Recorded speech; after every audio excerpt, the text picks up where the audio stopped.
दोस्तों नमस्कार। आज हम घर पर जैविक सल्फर कैसे बनाते हैं तथा खेत में इसका क्या उपयोग है, इसके क्या लक्षण हैं। आजकल हम दुनिया भर के फंगिसाइड को बाजार से ला करके खूब प्रयोग कर रहे हैं।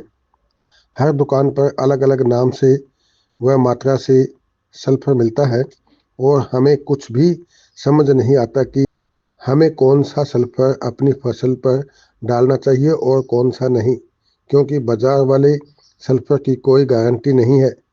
पौधे में सल्फर की मात्रा पूरी है तो फंगिसाइड पौधे के पास भी नहीं आता। बस जैविक सल्फर होना चाहिए। पौधे पर लक्षण: पौधे का पत्ता सबसे पहले नीचे से पीला होता है और ऐसे में उसका तना एक टहनी वाला ही रह जाता है और पत्ते पर कहीं कहीं पर काले धब्बे दिखाई देते हैं। सल्फर फंगिसाइड का भी काम करता है। कोई भी कीड़ा पतंग को मारेगा तथा पौधे की ग्रोथ बढ़ाएगा। सल्फर आप अपने घर पर ही बना सकते हो। भिन्न भिन्न प्रकार के बाजार वाले सल्फर की आवश्यकता नहीं है। घर पर कैसे बनाएं?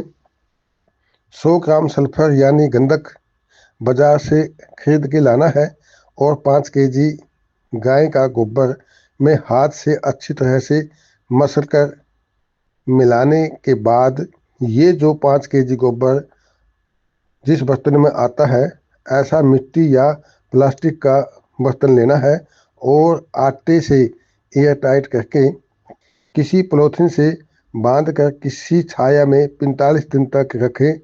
बस बाहरी हवा उसमें प्रवेश नहीं होनी चाहिए। 45 दिन के बाद सल्फर बनकर तैयार हो जाएगा। ये एकदम फसल पर छिड़काव के लिए तैयार है।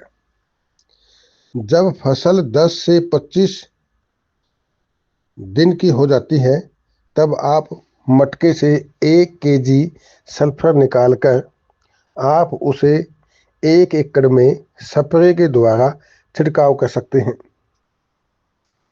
स्प्रे के द्वारा आप छिड़काव करेंगे तो आपको छानना भी पड़ेगा।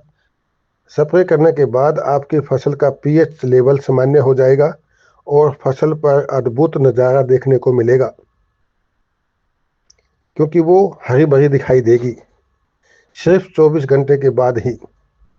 सबसे बड़ी बात यह है कि ये एक ही बार फसल पर डालना होता है और पैदावार बढ़िया होगी। बस अपने घर पर सल्फर बनाएं और 24 घंटे के बाद रिजल्ट पाएं। धन्यवाद।